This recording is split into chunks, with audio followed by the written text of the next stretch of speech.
나훔 1장 1절.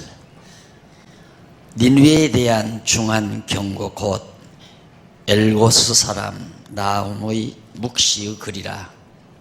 여호와는 투기하시며 보복하시는 하나님이시라. 여호와는 보복하시며 자기를 대적하는 자에게 진노를 품으시며 여호와는 노하기를 더디하시며 권능이 크시며 죄인을 결코 사하지 아니하시느니라. 여호와의 길은 회리바람과 광풍에 있고 구름은 그 발에 티끌이로다. 3절까지 봉독했습니다. 교재는 6520페이지 6520페이지 제2절 남왕조 패망시대 예언.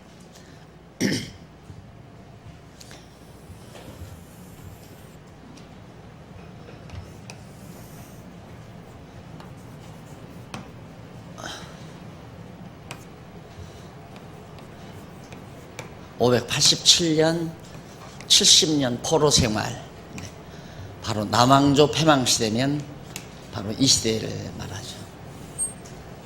이 시대에 예언한 선지자가 나훔, 하박국, 스바냐 3명의 선지자가 남쪽 유다 왕국이 멸망할 무렵 대선지자로서는 예레미야 선지자가 예언을 했고요. 예레미야 선지자와 함께 같이 이 시대에 예언한 선지자들이 나훔, 하박국, 스바냐 3명의 선지자입니다. 그래서 그 내용을 간단히 정리해 보면 나훔은 아수르에 대해 보수해 주실 것을 예언하는 내용. 여기 아수르, 왜냐하면 북쪽 이스라엘을 아수르가 패망을 시켰죠. 아수르 제국이 북이스라엘 사마리아를 정복하고 북이스라엘을 패망시켰기 때문에 하나님께서 아수르 멸망시키겠다. 그러면 아수르가 멸망시킨다는 말은 남쪽 유다를 패망시킬 바벨론이 등장한다는 얘기죠. 바벨론이 아수르를 치니까.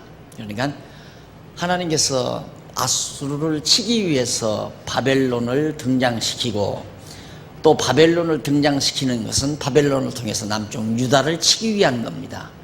그러니까 하나님께서는 역사를 섭리하실 때 단순 조건에 의해서 또 단순 필요성에 의해서 하시는 게 아니라 입체적인 하나님의 그 필요성과 섭리에 의해서 모든 걸 섭리하시는 거죠. 그러니까 바벨론을 등장시키는 것은 북이스라엘을 패망시킨 아수르를 보수하시기 위한 것이고, 아수르를 보수하시기 위할 뿐만 아니라 바벨론을 통해서 남쪽 유다를 또 치게 하시려는 것이다. 그러니까 하나님의 섭리는 언제나 입체적이고 다각적이다. 이걸 볼 수가 있죠. 그래서 바로 나훔은 아수르에 대해서 보수해 주실 것을 예언하고, 하박국은 뭐냐? 하박국은 갈대아에 대해 보수해 주실 것을 예언하는 거예요. 갈대아는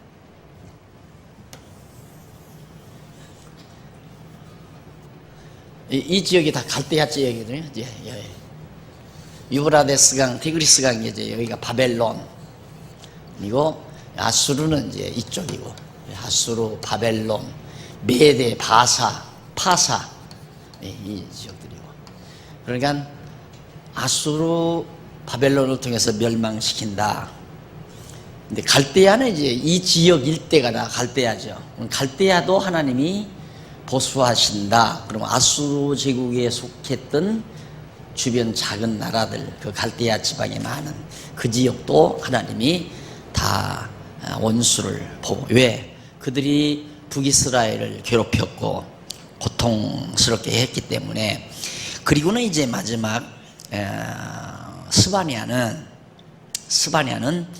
징계의 보수 및 회복에 대해서 이렇게 보수한 다음 역시 남쪽 유다를 징계한 다음 하나님께서 또 회복해 주겠다. 이것을 예언하는 것이 스바냐 내용이다. 그러니까 이 시대에 대선지자로서는 예레미야, 예레미야가 예언을 했고, 예레미야와 더불어 나움, 하박국, 스바냐 그런 선지자들이 예언을 했다. 그 예언한 이유들은 이미 앞서 모세를 통해서 언약하신 그 언약의 말씀대로 다 허르시고 세우시고 또 흩으시고 모으시고 그렇게 하시기 위해서 그렇게 하실 것을 선지자들을 통해서 예언케 하신 겁니다. 자, 그러면 넘어가서 22페이지 가로 없는 1번 아수르에 대한 보수 내용인데, 그 아수르에 대한 보수 내용이 나움이라고 그랬죠. 근데 그 나움 중에 1장은 내용분해 보세요. 두 번째 줄 끝부분 1장은 패망의 이유에 대해서, 왜 아수르가 패망하는가 그 이유에 대해서 예언해 주고요. 그 다음 2장은 뭐냐, 패망의 방법, 어떤 이유로 어떻게 어떤 방법으로 어떤 이유에서 어떤 방법에 의해서 멸망시킬 건가. 그리고 3장은 패망의 결과, 아주 조직적이죠. 원인, 방법, 결과. 1장은 패망의 원인, 2장은 패망의 방법, 하나님께서 아수르를 패망시키는 방법, 그리고 하나님께서 아수르를 패망시키는 결과가 어떻게 나타나는가를 3장에서 말해줍니다. 그렇게 여러분들이 언제나 성경을 볼 때, 성경뿐만 아니죠, 무슨 글이든지 글다운 글은 다 그런 한 챕터나 안 그러면 패러그래프를 통해서 또 문단을 통해서 한 첫째 문단은 원인을 얘기하면 두 번째 문단은 방법을 얘기할 수 있고 세 번째 문단은 결과를 얘기할 수, 이게 이제 하나의 논리 아닙니까? 이런 논리적인 방법, 논리적인 수순에 의해서 하듯이 하나님께서 선지자들을 통해서 예언할 때도 이렇게 살아있는 논리를 통해서 패망의 원인, 패망의 방법, 패망의 결과, 이것이 나움의 내용이었다. 그래서 1장은 패망의 이유인데, 넘어가서 패망의 이유 중에 1절로 8절에 보면 24페이지 1장 1절로 8절에 보면 보복으로 백성은 보호하고 대적은 멸하실 것을 예언하시는 내용. 보복으로, 그러니까 하나님께서 이 아수르를, 왜 당연히 보세요, 하나님이 아수르를 등장을 시켜서 북이스라엘을 징계한 거거든요. 나라가 애당초부터 잘못된 나라 아니에요. 이 다윗만이 진정한 왕가인데, 쓸데없이 솔로몬의 신복부하였던 여로보암이 명예욕에 불타서, 그리고 권력욕에 불타가지고 자기가 왕이 되려고 백성들을 다 데리고 나갔단 말입니다. 이런 걸 봐도 사람들은 숫자 많은데 마음이 약해지잖아요. 수가 많은데. 그러니까 이쪽으로 10지파 반이 가니까 다 따라갔죠. 겨우 한 지파만 남고. 그렇게 해서 나라를 세워주면 그것이 하나님의 뜻이 아니었어요. 하나님은 하나님이 이제 이건 멸망을 위한 길이죠. 멸망으로 가는 길.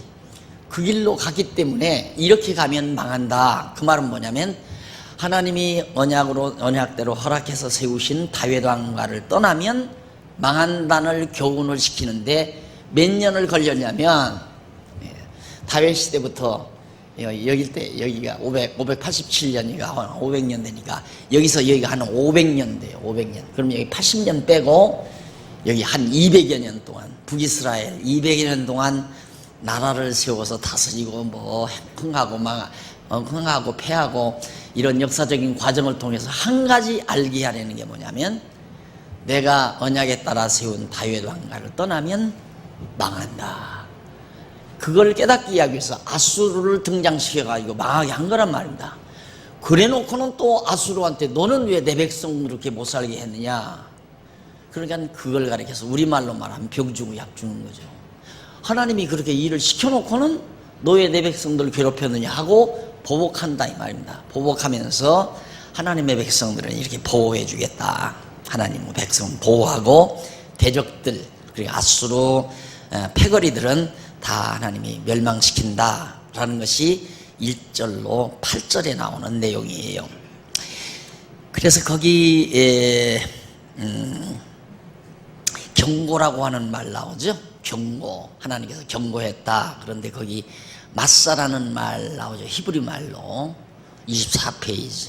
그 마사라고 하는 히브리 말은 무거운 짐, 발언, 예언, 이렇게 번역이 될 수 있습니다. 그러니까 경고, 번역이 그런 대로 된 거죠. 하나님께서 너희들 망한다라고 경고하는 것. 예언과 같은 거예요. 하나님의 경고는 그냥 이렇게 뭡니까?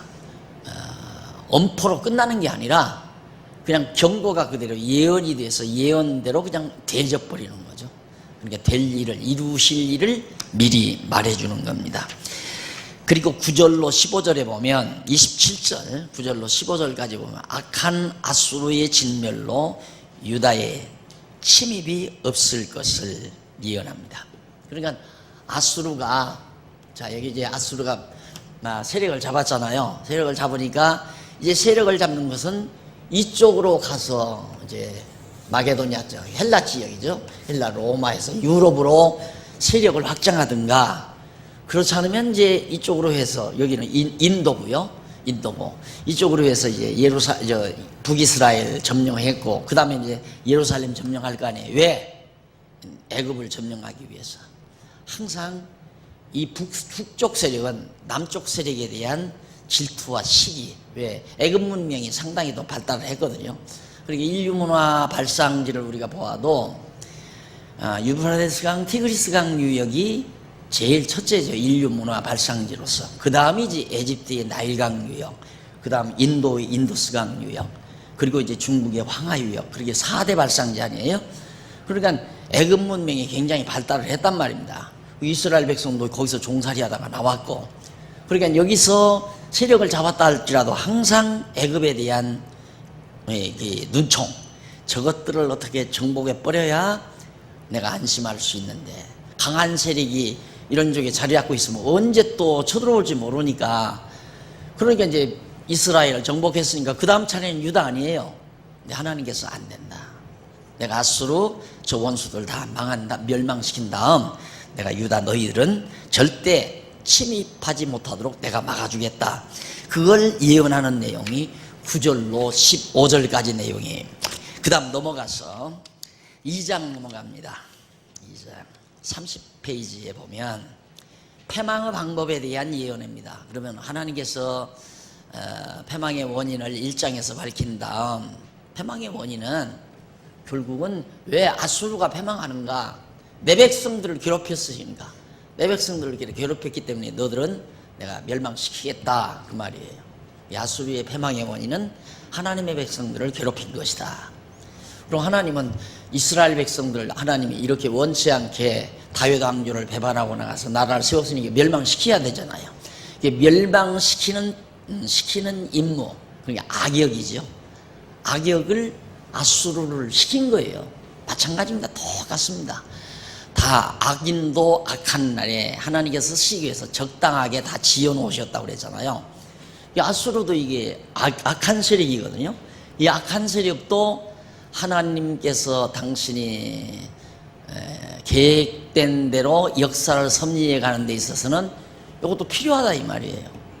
그러니까 그런 의미에서는 이 세상에 어떤 존재도 하나님의 일을 안 하는 사람이 없습니다. 다 하나님의 일을 합니다. 전부가 다. 사단도 하나님의 일을 해요. 그래서 사단도 종이라고 그래요. 하나님이 부리는 종이다, 사단도. 그럼 왜 그런 사람 언제 이런 때 쓰려고, 이런 때. 그러니까 이미 망할 자들, 이 악인은 악한 날에, 어떤 악한 날에, 이렇게 악인이 망하는 이런 악한 날에 이제 적당하게 쓰시고, 어떻게 적당하게 썼는가? 하나님의 택한 백성들을 징계하는데 너희들이 좀 가서 손 좀 봐줘라, 일 시킨 거예요. 근데 이들은 하나님께 실컷 부림받고도 일을 하고도 멸망받잖아요. 버린다 이 말입니다. 불쌍한 거죠. 그러니까 여러분, 하나님의 일을 해야 하나님이 일한 대가로 뭐 상급을 주고 한다는 그런 망상 버려야 돼요. 우리가 하나님의 일을 하는 게 중요한 것이 아니라 정말 내가 어떤 입장에서 하나님의 일을 하는가. 하나님의 택한 백성으로서의 하나님의 일을 한다면 참 좋은 거죠. 그건 선한 일이니까. 그런데 악인, 버려진 자가 하나님의 일을 한다는 건 쓰임받고 버림받는 거예요. 하나님께 실컷 쓰임받고도 버림받는 거. 그러니까 아수르가 망하는 이유는 하나님의 백성들을 괴롭혔으니까 망하는 거고, 그 다음 망한 방법이 뭐냐? 패망의 방법은 첫째로 2장 1절로 7절에 보면 아수르가 막아도 민첩한 파괴자에게 멸망당할 것을 예언을 합니다. 아수르가 막아도, 아수르가 아무리 자기가 망하지 않으려고 방어를 해도 민첩한 침입자, 하나님께서 아주 아수르를 완전히 다 박살낼 수 있는 그런 민첩한 대적들을 시켜서 전부 멸망시키겠다. 그 바로 민첩한 바벨론이 등장해서 아수르를 침범하도록.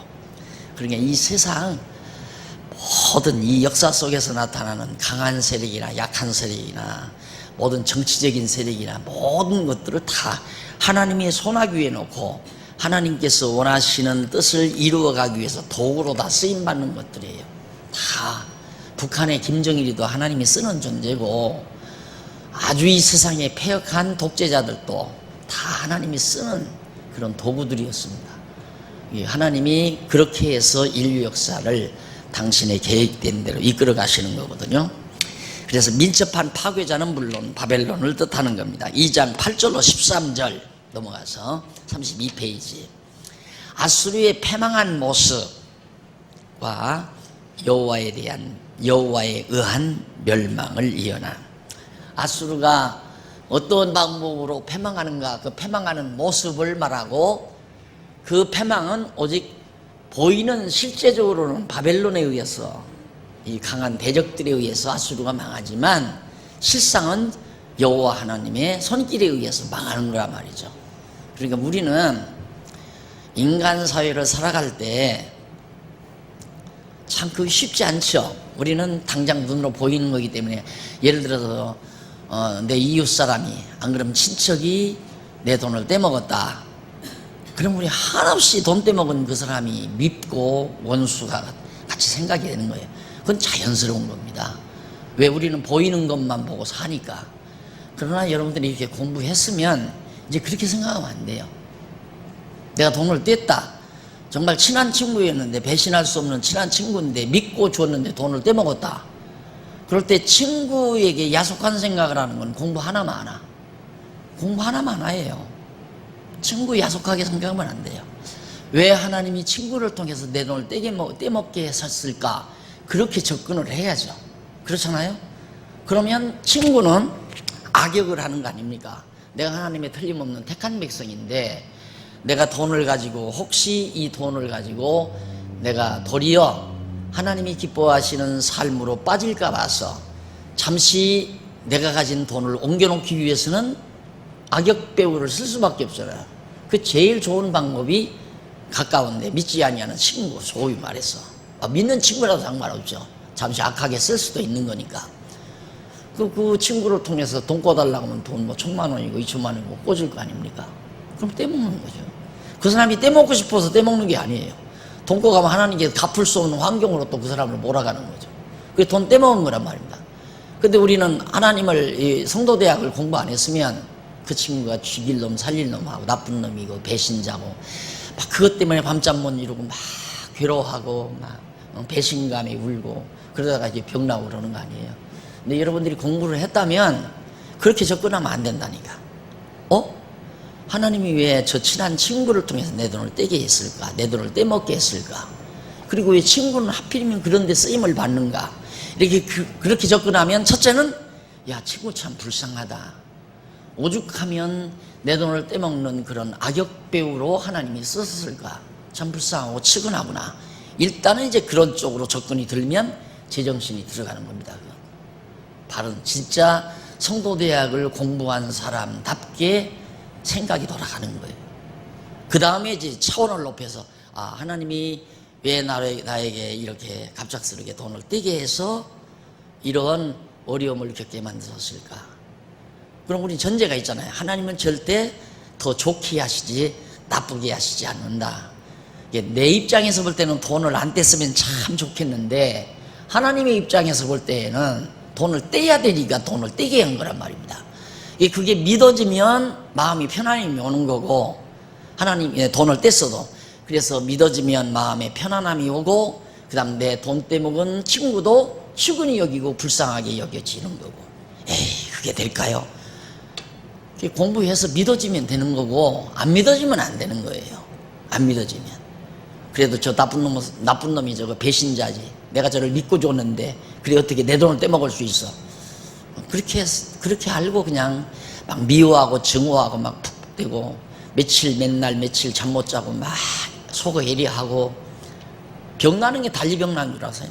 그런 병 나는 거예요. 참 어렵죠. 그리고 쉬운 일이 아닙니다.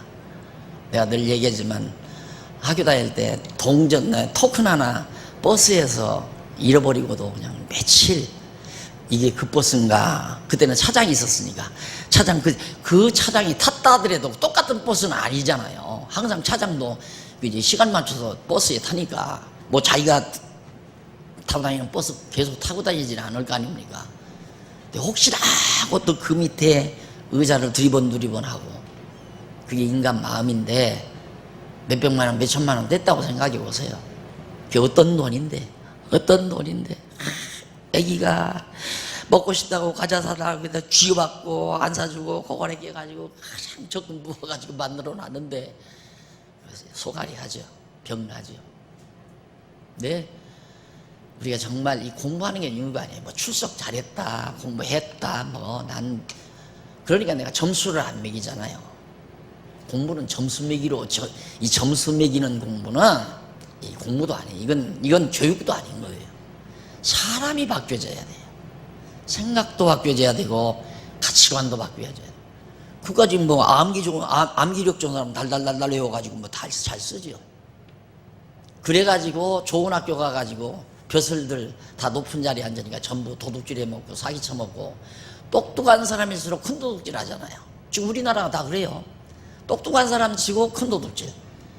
몇백만 원 해먹었다, 몇천만 원 해먹었다는 5급 공무원들, 5급 공무원이 나중에 7급인가요? 그런 사람들이 해먹고, 급수가 높아갈수록 단수가 높죠. 1,000만 원대, 1억대, 10억 단위 넘어지면 권력자 아니고는 안 되죠. 그러니까 내가 볼 때는 이게 교육이 아니라니까. 교육이. 진짜 교육은 진짜 진리를 배워서 자기가 변해지는 거예요. 변해는 거. 그러니까 여러분들이 성도들 양보 몇 학기 했다가 중요한 게 아니라 정말 이런 공부를 했으면, 하나님께서는 이스라엘 백성, 하나님의 택한 백성 깨닫게 하기 위해서 뭘 깨닫게? 하나님이 세우신 왕가를 떠나서는 안 된다. 오늘 우리로 하여금은 예수 그리스도가 다스리시는 하나님의 나라, 교회를 떠나면 안 된다. 그거거든요. 그러니까 만약에 구체적으로 우리가 지금 그리스도 만왕의 왕이신 그리스도 통치 아래서 우리가 사는 게 교회 생활 아니에요. 하나님의 뜻을, 그리스도의 뜻을 깨닫고 머리 드신 주님의 뜻이 무엇인가를 살피면서 그 뜻대로 살아가는 게 교회 생활이란 말입니다. 그런데 우리 그 왕가, 다윗 왕과 말고 내가 왕도를 하고 내 마음대로 내가 좋은 대로 한번 살아보자. 그래서 신앙생활 등한히 하고 이제 나갔다. 택한 백성인데 신앙생활 등한히 하고 내 마음대로 내 뜻대로 한번 살아봐야 되겠다 하고 나간다 이거예요. 그 사람이 안 망하면 정상이 아니죠. 망해야 되잖아요. 망하면 하나님이 깨닫게 하려는 거고, 택한 백성이라면 망할 거고 택한 백성이 아니면 안 망하죠. 안 택했는데 뭐로 망하게 하겠어요? 하나님께서 망하게 해야 정상 아니에요. 왜? 내 뜻대로 살면 안 되는 거구나. 내가 만왕의 왕이신 그리스도의 통치 아래서 하나님의 뜻, 머리 되신 주님의 뜻이 무엇인지를 분별하고 살아야 온당한 삶이었는데 내가 실수를 했구나. 그걸 깨닫게 하기 위해서 이스라엘 민족에는 200년 걸렸다니까. 200년. 오늘 우리 20년 걸릴 수도 있고 2년은 걸릴 수도 있고, 그렇게 해서 내가 그때 그러지 말았어야 되는데, 이렇게 깨닫고 이제 하나님 앞으로 돌아오게 하는 거예요. 그래서 돌아오잖아요. 남쪽 유다 돌아올 때 같이 돌아오는 거예요. 사람 미운 사람 있으면 어떻게 안 미워해요? 미운 짓 하는데 그러면 그냥 뭐 성경 공부 뭐를 해요? 그냥 생각대로 미워지면 미워하고 사랑하면 사랑하고 그러고 살아요. 뭐를 시간 들여서 성경 공부, 이 공부를 뭐를 해요? 그래서 공부를 하는 건 내가 변화되기 위해서. 변화됐다면 미운 사람이 없어야죠. 막말로 내 돈 떼먹은 사람도 미워지지는 않아야 되는 사람으로 바뀌어야 된다는 얘기예요. 도리어 불쌍하고 측은하게 생각이 돼야지. 야, 어떻게 하나님은 내 친구를 저런 나쁜 역을 맡겨가지고 저렇게 쓰임을 받게 하셨을까? 이제 자기 탓으로 내가 잘못해서 그랬구나. 하나님 보시기에 내가 합당치 아니하니까 내 친구를 통해서 나로 하여금 깨닫게 하려고 내 돈을 떼먹게 했구나. 그렇게 정리를 하면 떼먹은 친구도 측은히 여겨지고, 그리고 돈을 뗀 자신도 하나님은 나를 더 좋게 하시려고 한다고 하는 확고한 믿음만 있으면, 진짜 적어도 성경은 해를 넘기지 말라고 그랬거든요. 해지기 전에 다 풀어라. 참 그렇게만 되면 참 좋죠. 인간이니까 탁 당하면 막 속이 막 끓어오르죠. 어떻게. 그러나 그게 이제 시간이 가면서 차분하게 가라앉고, 가라앉는 건 하나님의 말씀이 기억나면 쉽게 가라앉는 거예요.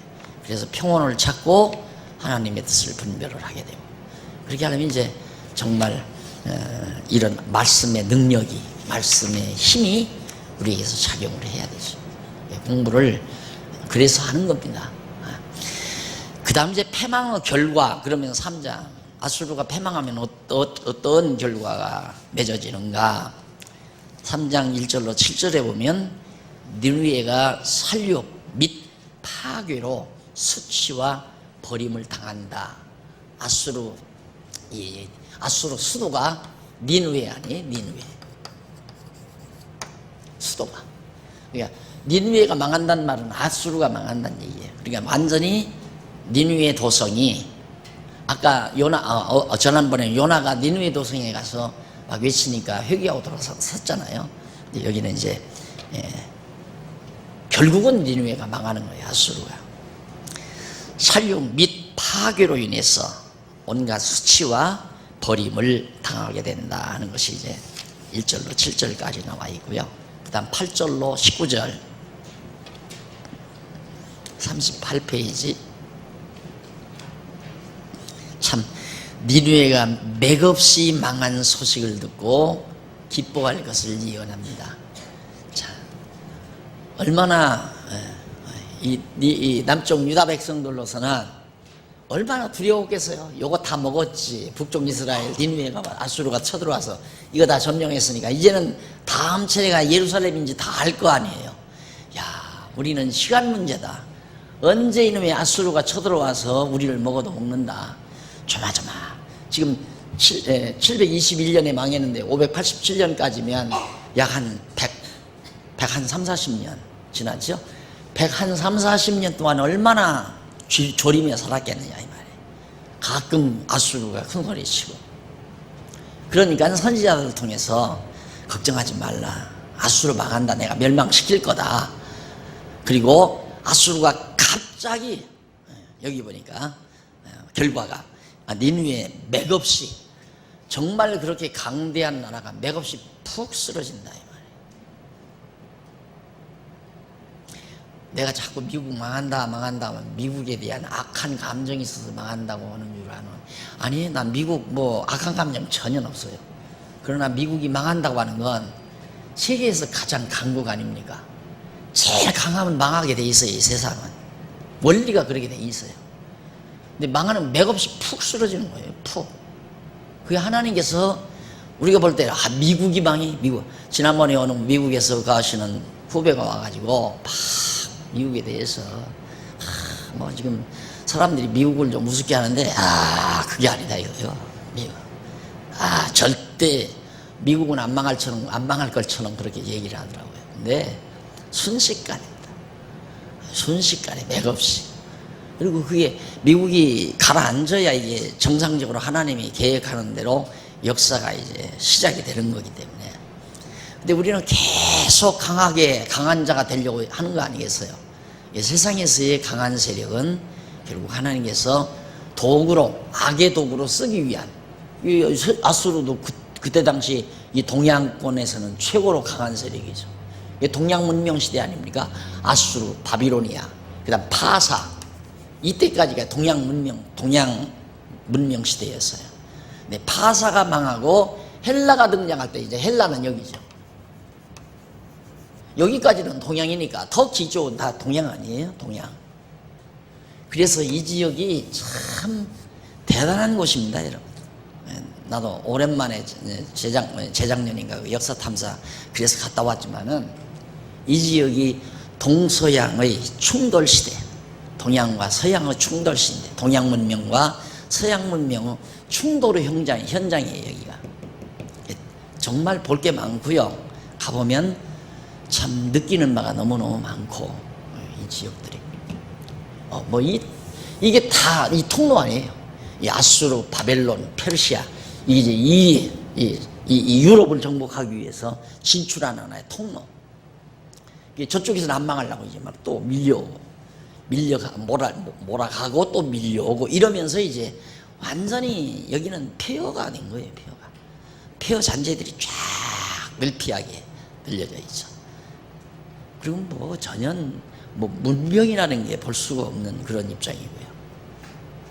그래서 이 전쟁 동안에 막 그 장군들이 이 넓은 땅들을 차지해서 이 넓은 땅이 다 그때 당시 장군들 한 서너 명이 그 땅을 다 지금 가지고 있는 거예요.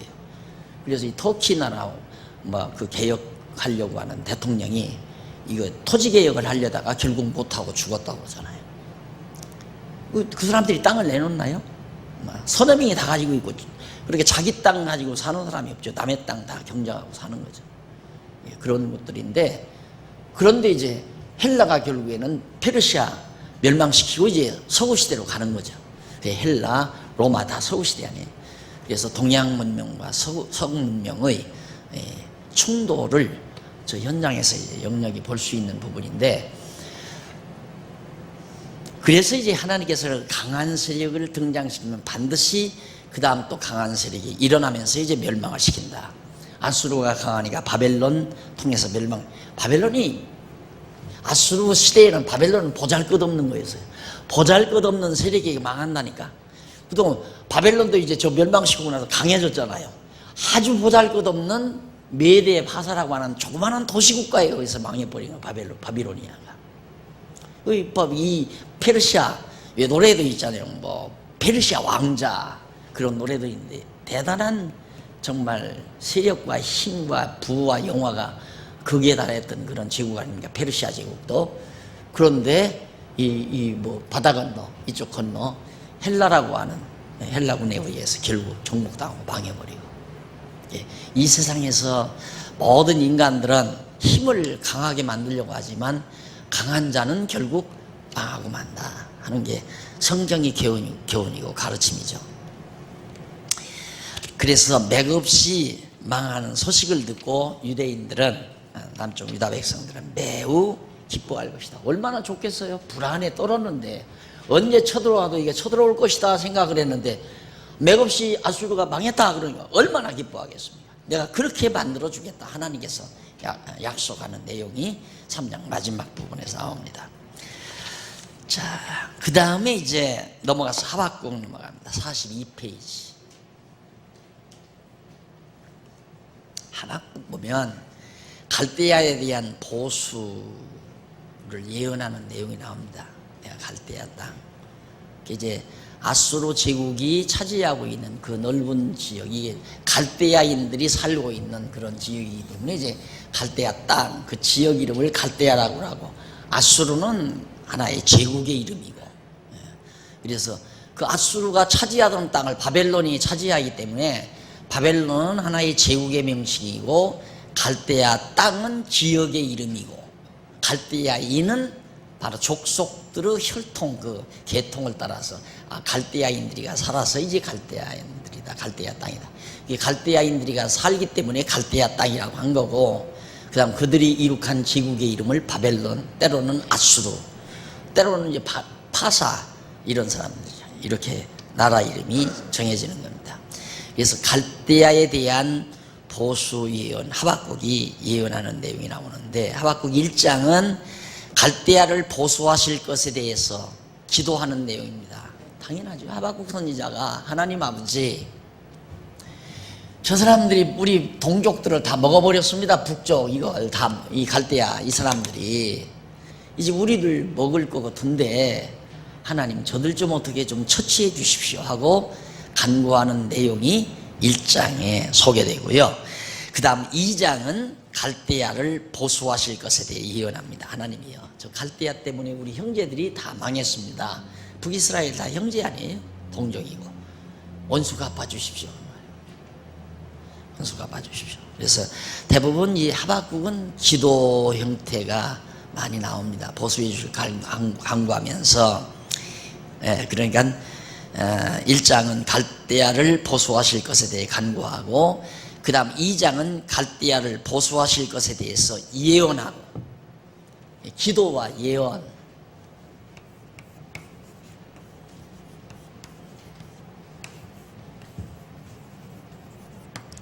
기도도 언약에 근거하고 예언도 언약에 근거합니다. 하박국 선지자가 하나님 아버지여 갈대아 원수 갚아주십시오 그렇게 기도한 것은 단순히 자기 욕망에서 나오는 기도가 아니에요. 하나님이 갈대아를 다 멸하시겠다고 언약하셨으니까 그 언약에 의해서 원수 갚아준다고 이미 모세를 통해서 모세를 통해서 신명기에서 다 언약했잖아요. 이 다음 너희들이 이방 대제에 망한다. 망하면 내가 원수 갚아서 다시 너희들을 회복해 준다.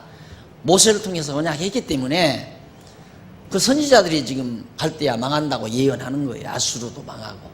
그러니까 그걸 듣고 하박국도 하나님 그렇게 언약해 주셨으니까 꼭 언약대로 갈대아 망하게 해 주십시오. 그리고는 백성 앞에 갈대아 망한다 예언한 거예요. 그러니까 기도와 예언이라고 하는 건 하나님의 언약의 말씀이 없는 한 불가능한 거죠. 그런데 이제 이런 구도를 모르니까 우리 기독교가 하는 기도가 불교에서 말하는, 불교인들이 말하는 하나의 뭐랄까 그 절간에 가서 이제 정성 드리는 거 있잖아요. 소원 성취해 달라고. 그것과 똑같이 생각하는 거예요. 그냥 우리 기독교 기도를 전혀 달라요. 이게 불교인들이 불도인들이 절간에 가서 자기 소원 성취를 위해서 이제 그렇게 기도하는 건, 그것은 완전히 인간 욕심을 구하는 겁니다. 자기 소원을 구하는 거예요. 자기 인간 욕심에 의한 소원을. 그러나 기독교 기도는 하나님이 정해놓으신 이 언약, 모세를 통해서 언약한 것은 이미 그 이전에 하나님께서 작정하신 뜻이 있단 말입니다. 영원전 천지만물 창조하기 전에 하나님의 작정하신 뜻에 근거해서 언약한 거기 때문에 결국 우리 기독교 기도라고 하는 건 내 욕심, 내 욕망을 구하는 게 아니라 하나님의 뜻을 구하는 거란 말입니다. 하나님의 정하신 뜻이 무엇인지를 분별해서. 그러니까 하박국도 아수르 멸망시켜달라고 기도하는 것은 저놈들 미우니까 죽여주십시오, 단순한 그게 아니에요. 하나님이 그렇게 해주실 것을 언약하셨으니 언약대로 이루어 주십시오 기도를 하면서 백성들에게는 아수르 망한다 그리고 예언하는 내용이란 말입니다. 그러니까 우리 그리스도인들은 구하고 이루어진 줄로 그냥 믿어버리라고 하잖아요. 절대 우리 성도들이 기도하는 것이 안 이루어지는 법은 없으니까 반드시 이루어진단 말입니다. 이 말은 기도하면 이루어진다고 단순히 그렇게 생각하면 안 돼요. 기도는 뭐냐? 기도가 뭐기에 내 뜻을 구하는 것이 아니라 하나님의 작정하신 뜻대로 언약하신 말씀을 근거해서 하는 기도이기 때문에 내가 그러니까 그걸 올바르게 이해하기 위해서 기도 안 해도 이루어진다 이 말입니다. 내가 기도했기 때문에 이루어지는 게 아니라 근원적으로 하나님이 언약하셨고 작정하셨기 때문에 이루어지는 거예요. 그런데 나 자신의 입장에서는 현상적으로 이해를 하면 내가 기도했더니만 이루어졌다. 그건 말을 중간에서부터 한 거죠. 이 말을 제대로 하려면 하나님이 다 작정하신 뜻에 따라서 열조들에게 언약하시고 언약대로 이루어 달라고 기도했더니만 하나님께서 이루어 주셨다. 이렇게 해야 말이 제대로 되는 거란 말입니다. 그런데 위에 다 잘라버리고 기도하니까 이루어지더라 그러면 이제 불교와 같이 그렇게 막 우리가 정성만 들이면 다 이루어진다 이렇게 생각하는 거죠. 아니에요. 그러니까 자기가 알아요. 이게 이루어질 기도다, 이루어지지 않을 기도다라는 걸 자기는 벌써 알아요. 되게 짐작이 와요. 예감이 와요. 뭔 예감이? 전혀 자기 사사로운 욕심이 아니고 하나님이 기뻐하시는 뜻이 이루어지기를 늘 사모하면 이건 이루어진다. 틀림없이 이루어지는 거예요. 그건. 그 하나님이 그 소원을 준 거거든요. 소원을 주어서. 그러니까 뭐 항상 우리 소원이 뭐예요? 빨리 이 귀한 우리들에게 주어진 이 귀한 말씀이 이제는 하나님께서 정리해 놓으신 뜻대로 이제 서구교회로부터 촛대가 이제 동양으로 옮겨와 가지고 이제 이 아시아권 세계 인구의 3분의 2가 살고 있는 이 엄청난 아시아권에 하나님의 놀라운 섭리가 지금 남아 있으니까 정말 어서 중국, 일본, 동남아, 중동 이런 쪽으로 주의 복음이 증거돼서 이게 우리 소원 아니에요. 늘 그건 이루어지게 돼 있어요. 확실하게. 어제도 우리 이제 영하시는 목사님들 몇 분 모여서 하룻밤 주무시고 가셨는데 앉아서 하는 얘기죠. 된다. 이건 되게 돼 있다. 이게. 그것이 억지로 믿는 게 아니에요. 무슨 막 영웅심이 있어서 막 큰일 하려고가 아니라 하나님이 해가시는 섭리 또 하나님의 약속 이런 것들이 다 우리에게 믿어지니까 그러니까 이제 우리들도 그런 일을 하고 싶은 소원이 생기고 하고 싶으니까 소원이 생기니까 소원대로 하나님이 또 이루어져 가고요. 참 놀랍죠. 그래서 그렇게 살아야 예수 믿는 신앙생활하는 기쁨도 있고 보람도 있지 그냥 안 믿는 사람이나 똑같이 욕심 부릴 거 다 부리고 영웅심 혼자 다 누리고 명예욕 다 가지면서 그걸 이루려고 막 발악을 하고 사람들 이용해서 자기 성공하려고 애를 쓰면서 예수 이름 드러내고 예수 이름 빙자해서 그렇게 하려면 안 믿는 사람이나 똑같아요. 안 믿는 사람이나 하나 다를 바가 없어요. 자기 얘기는 진짜 유익이 없죠. 이게 제일 중요한 건 내가 지금 진짜 평안을 유지하고 사나 늘 감사한 마음과 기쁨이 있나 그것만 확인해 보면 내가 많이 하나님의 말씀에 의해서 변했구나. 미운 사람이 없어지는가 싫은 사람이 없어지는가 누가 나를 욕하고 비난해도 막 속된 말로 뚜껑이 안 열리는가 누가 나를 비난했다 욕했다 그러면 얼른 그 정도는 돼야죠. 누가 야, 목사님 막 욕하고 비난하대요. 그래. 그분이 아마 돈 뜯는가 보다. 뭐 하는 일이 잘 안 되는가 보다. 요즘 아마 그분 주식 투자를 했는가 본데 주식값이 내려가는가 보다. 절대 자기 마음이 편안한데 남 욕하는 법은 없습니다. 그걸 알면 나를 헛뜯었다 그러면 그 사람이 뭔가 불편하구나. 그거 쉽게 생각되잖아요. 그럼 불쌍하지요. 어처구나고. 그런데 그렇게 생각이 안 되고 지는 얼마나 잘났대. 지가 뭔데 나를 이렇게 나오면 이제 말씀 공부한 사람이나 안 공부한 사람이나 똑같은 거죠. 똑같이 뭐예요? 말씀 공부 안 하는 사람도 자기 욕했다면 그래? 그게 그래? 그거 가만 안 놔둬요. 이렇게 당장 이렇게 나오죠. 그럼 이제 그렇게 되면 자기 마음이 불편하고 편안함이 없고 막 늘 화가 나고 밥잠 못 자고 이놈을 이렇게 봐줄까 저렇게 봐줄까.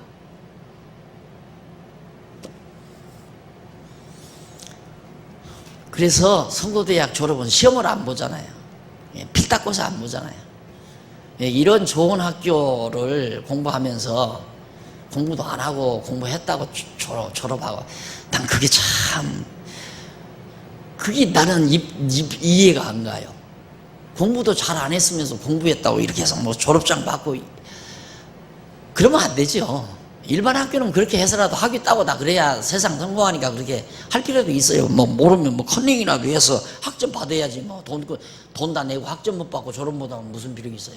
다 졸업하고 학위 받으려고 했으니까 교수 눈 속에서라도 그냥 어떻게 발로 나 신학교 공부할 때도 보니까 딱 뭐 책상 밑에다 노트 펴놓고 발가락 잘 발달하더라고요. 시험 볼 때는 딱 구멍난 양말을 신고 와요. 엄지발가락 구멍난 걸로. 그래 그걸로 딱딱 넘기면서 막 딱 쳐다보고 다 쓰더라. 그렇게 졸업해가지고 다 목사 되고 다 그러는 거 아니에요? 그렇게 해야죠. 세상 공부는. 그러나 우리 성모대학은 그건 아니잖아요.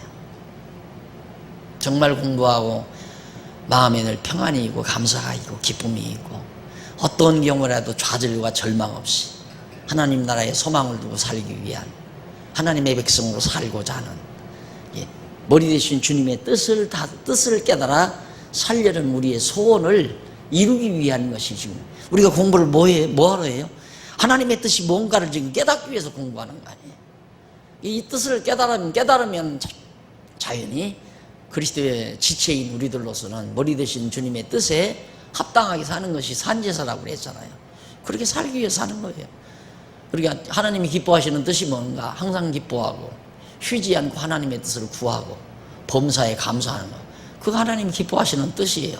어떻게 하면 하나님이 기쁘신 뜻대로 살까? 하나님이 내가 사업을 많이 해서 돈을 막 많이 벌어서 막 돈 많은 돈 가지고 막 선교 사업을 하고 선교단체를 막 돕고 그러면 하나님 기뻐할 것이다. 그런 쪽으로는 생각들을 하죠. 왜 그러는가? 그건 하나님의 일을 하고자 하는 게 아니라 자기 스트레스 풀기 위한 거예요.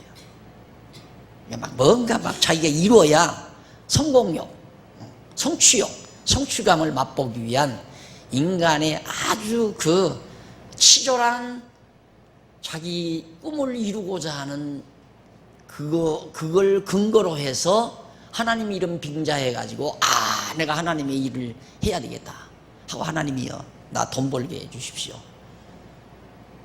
하나님이 일 못해서 우리 일 시키는 거 아니에요. 큰일 하려고 하지 말고 다윗이 말했듯이 이루지 못할 일은 아야 생각지도 않는. 참 다윗 멋있잖아요.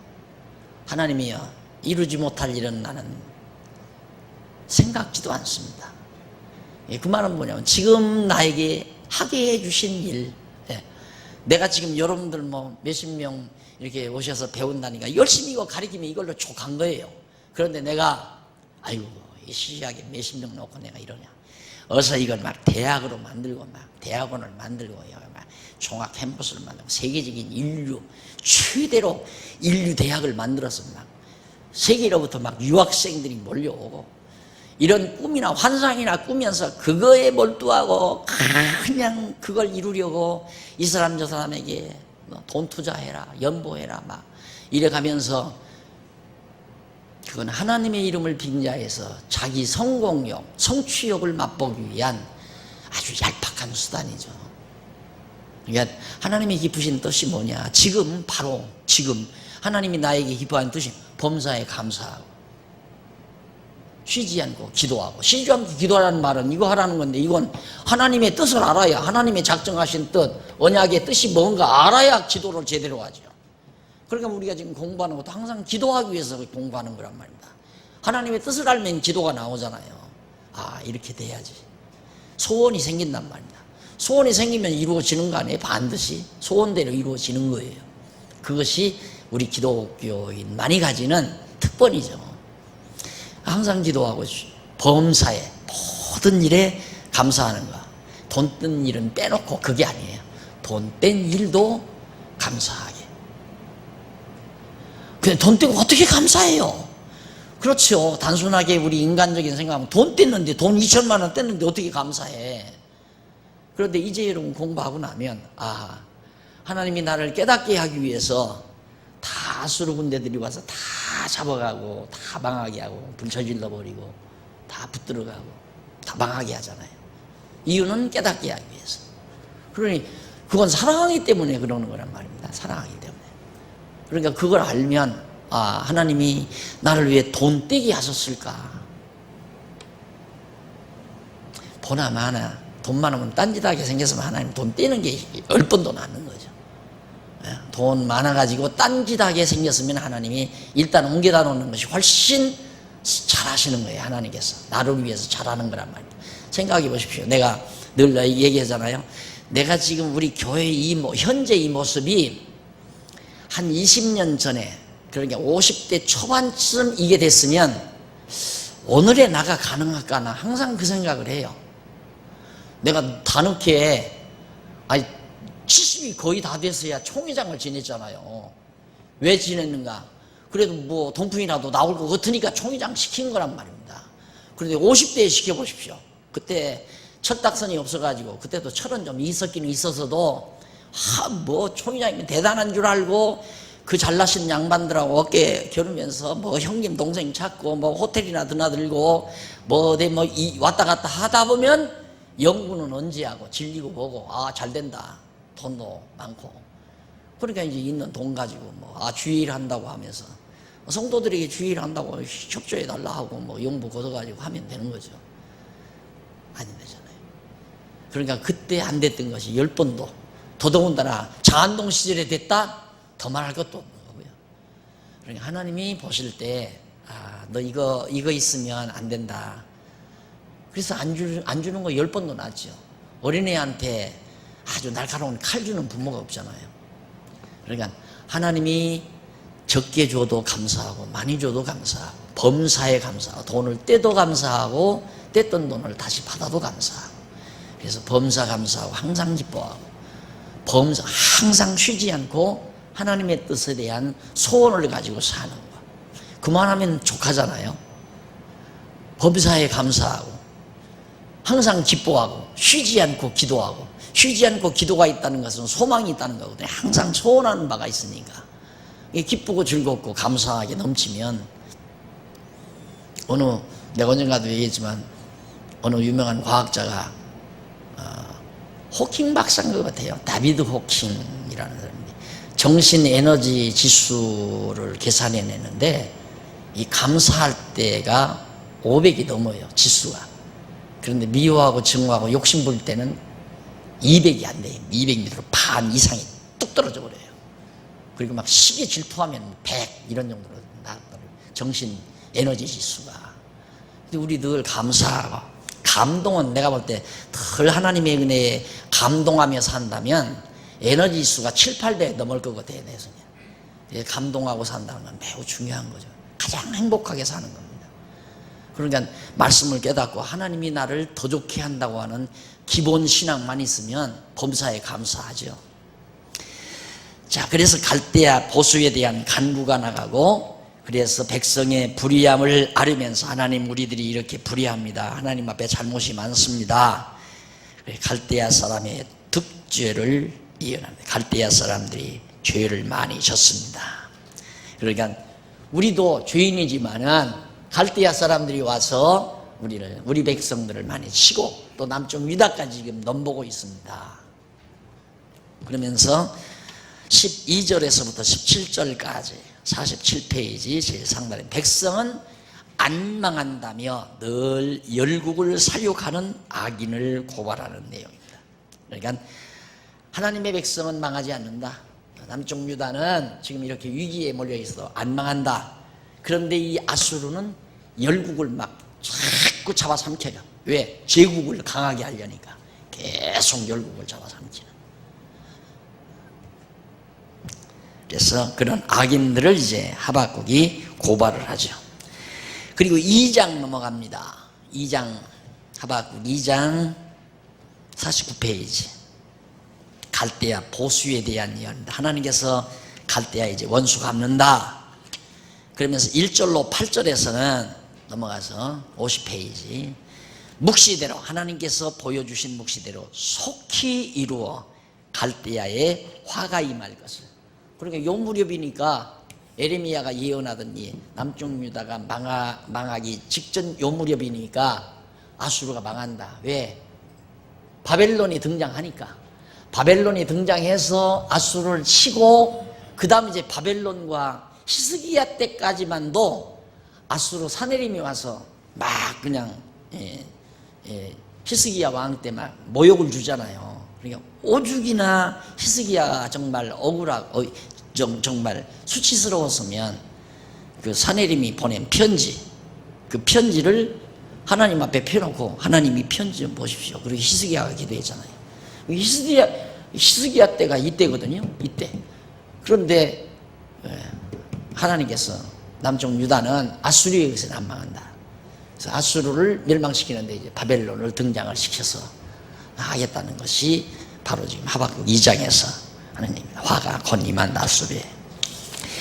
그 다음 이제 9절로부터 20절까지 53페이지 예습 다 하셨죠? 읽어오셨어요? 한번 손 들어보라고 딱 했으면 쓰겠는데 여러분 입장곤란해서 안 물을 거야. 예습을 하셔야 돼요. 근데 나도 내가 글을 잘못 써가지고 뭐 재미나게 뭐 이렇게 뭐 문학적으로 쓴 게 아니라 내용 전달만 하게 되면 굉장히 딱딱하죠.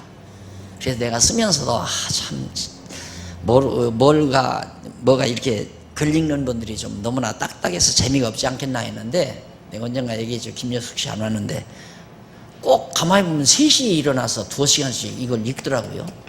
나보다 잠을 먼저 자요. 나는 여기 늦게 가니까 한 3시나 4시쯤 일어나서 하루에 2시간씩 이걸 읽더라고요. 참 재밌대요. 자기 신랑이 써서 재밌는지는 모르지만 여러분 목사가 썼잖아요. 그러니까 재밌게 좀 읽어봤으면 좋겠어요. 읽으면 재밌다고 그래요. 이게 줄기가 딱 나오니까. 그래서 미리 읽고 오시면은 굉장히 공부 진도가 빠르고 또 이해도 빠르고. 그래서 불의를 행하며 우상을 만든 갈대아에 임할 화를 예언하는 내용입니다. 내가 공부 잘하는 방법 가르쳐 드릴게요. 공부 어디서 어디까지 하겠구나 하면 예습을 합니다. 예습을 하면서 이해되는 건 그 다음 그냥 넘어가요. 그리고는 이해가 안 되는 것은 언더라인 딱 부분에서 딱 정리를 해 놓으세요. 어느 부분, 이 부분이 좀 이해가 안 된다. 그럼 이제 그걸 내가 모르는 것을 알고 강의를 듣는 거하고 모르는 것이 뭔지도 모르고 강의 듣는 거하고는 하늘과 땅 차이예요. 하늘과 땅 차이. 내가 이거 모르겠다 하고 문제의식을 가지고 딱 왔는데 거기에 대한 해석이 딱 나오면 쏙 들어갑니다. 그건 절대 안 잊어버려요. 그렇게 공부한 건. 그래서 반드시 공부를 그 예습을 통해서 그 예습하라는 건 예습에서 공부를 다 하라는 게 아니라 뭘 당신이 모르고 있는가를 알고 와라 그 말이에요. 저는 연구원에서 연구원 운영할 때 절대 나는 안 뭐 성도 대학 과정이니까 강의는 하지만은 연구원은 제가 강의 안 합니다. 내버려 그냥 얘기나 하고 같이 있습니다. 상대방이 뭘 몰라서 물으면 그 다음에는 내가 이제 얘기를 해주죠. 그 다음에 이제 공부시키는 방법은 이것도 묻는 것도 없고 그러면 따분하면 내가 한마디 던지죠. 문제를 딱 던져줘요. 그럼 그때야 충분해서 안 가르쳐줘요. 어느 정도 하늘기가 2달 안이에요. 2달 동안 절대 안 가르쳐줘요. 가서 고민해봐라. 그럼 문제 듣고는 이제 막 궁금하니까 밤에 자다가 뛰쳐 올라와요. 한 12시가 넘었는데도 내 방으로 뛰쳐 올라와죠. 목사님 도저히 잠이 안 옵니다. 그것 좀 말씀해 주시오. 그래요? 더 좀 한번 연구해 보라고. 그 기간에 절대 얘기 안 해줘요. 그럼 그냥 하지요? 2달 동안 죽는 거야 이제. 그리고 와서 한마디 해버리면 툭툭 터져나가지고 팡팡. 여러분 공부 잘하는 방법은 예습하고 내가 뭘 배우러 오늘 가나 모르는 거 배우러 가야 할 거 아니에요. 뭘 배우러 가는지를 알고 와야 공부가 되죠. 그런데 아이고 뭐 오늘 또 시간 냈으니까 가자. 뭘 모르는지도 모르고 뭘 필요한지도 모르고 아무런 의식도 없이 그냥 앉았으면 저렇구나 하다 보면 그냥 귀에 들어왔다가 나갈 때 다 잊어버려요. 나갈 때. 여러분 내가 지금 예습 안 하고 오신 분들 저 입구에 서가지고 가실 때 오늘 뭘 배우셨어요? 글쎄요. 이러고 나간다고요. 이게 꼭 예습을 해서 이게 뭘까? 모르는 걸 체크해가지고 오시면은 아주 쉽습니다. 근데 이제는 이쯤 공부했으면 읽으면 다 알아요. 그래서 내가 슬슬 지나가는 겁니다. 그냥. 그래서 불의를 행하며 우상 만든 갈대아에 임할 갈대아인들이 자기들이나 우상 섬기면 얼마나 좋아요. 자기들 우상 섬기고 전부 하나님의 택한 백성들 우상 섬긴다고 멸망시키는데 또 잡아다 놓고 다 자기들 우상 섬기게 만들어 놓고 나쁜 일 많이 했죠. 멸망시켜버리겠다. 그 다음 3장 넘어갑니다. 갈대아 보수에 대한 찬양. 자, 여기 이제 기도, 찬양 나오죠. 갈대아 아직 망하지도 않았어요.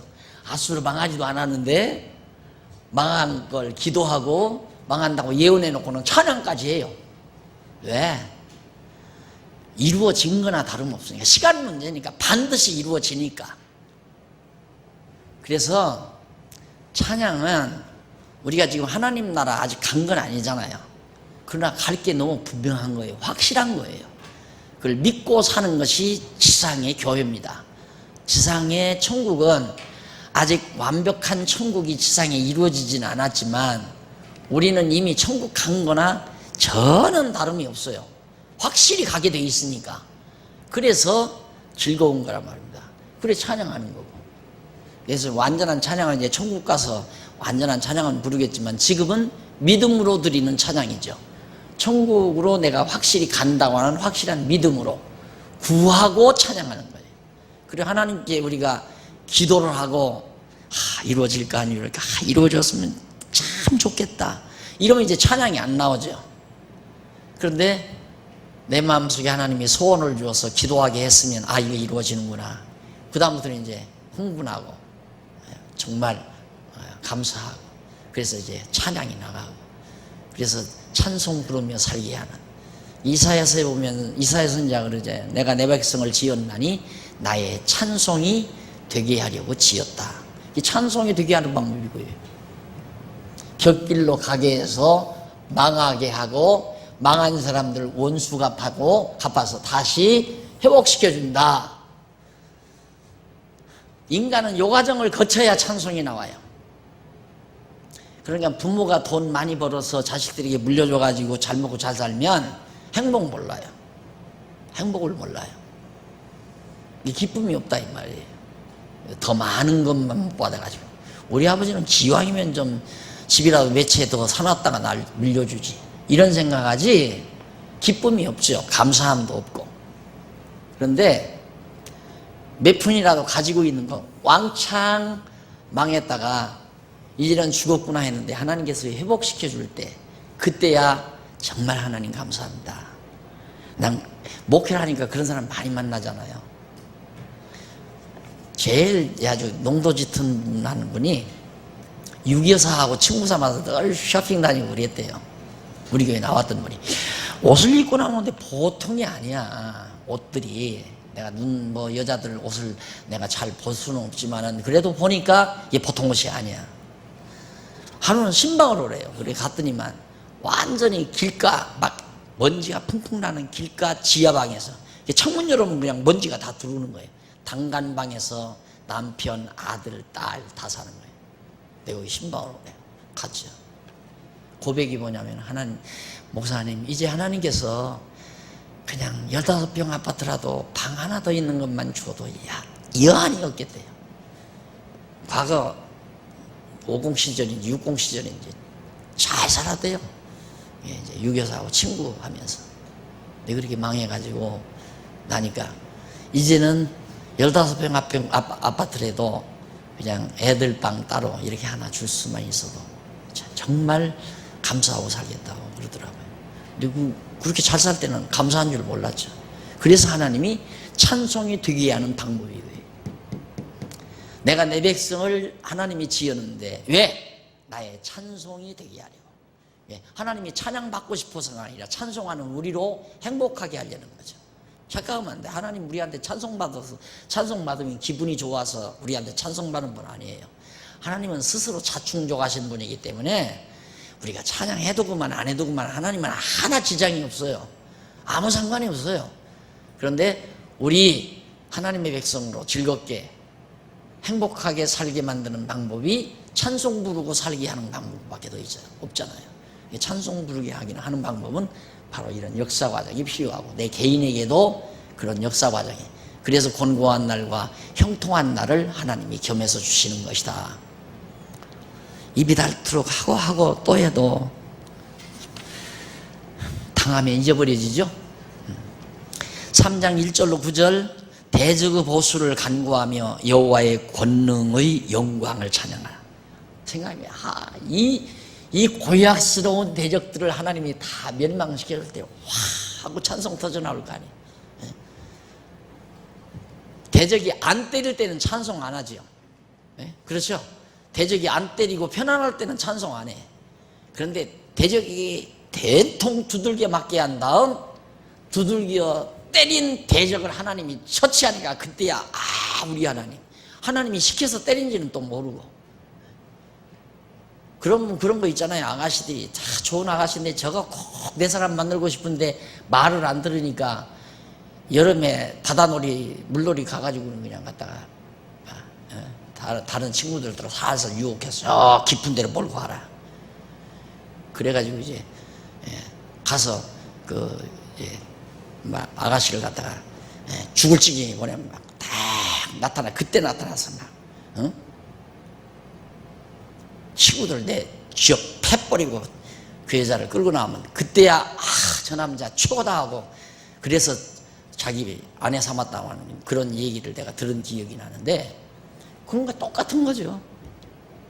하나님께서 아수를 통해서 안 때리면 좋잖아요. 안 때리면 찬송을 안 한단 말입니다. 이게 그러니까 대지게 패게 만들고 그래서 얻어 터지고 피투성이 되게 만든 다음 그 다음 하나님께서 나타나서 이놈아 너희들 왜 내 백성 때렸느냐 하고 원수들을 갚아놓으니까 그때야 우리 하나님 최고다 하고 우리 하나님 최고다 하고 돌아옵니다. 그래서 찬송을 부르게 된다. 그래서 우리 성도들은 찬양이 없으면 위험한 겁니다. 찬양이 없다는 말은 감사도 없고 감동도 없다는 말이에요. 감동과 감사가 있어야 찬양이 나오잖아요. 이게 내 신앙의 위기, 내가 정말 감사가 있는가, 기쁨이 있는가, 없으면 위기예요. 그럼 이제 슬슬 욕심이 작용을 합니다. 아유, 집 좀 옮겨왔으면 좋겠다. 오늘 누가 그러더라고요. 자기 부인이 여보 어떻게 돈 한 1억만이라도 어디서 좀 어떻게 좀 해보라고 그러더래요. 뭐 하려고 그러냐니까 한번 집 좀 옮겨보고 삽시다 그러더라. 집 좀 옮겨보고 그러니까 한 1억만 더 있으면 있는 집 팔아서 보태가지고 조금 넓은 데로 좀 옮기고 싶으니까.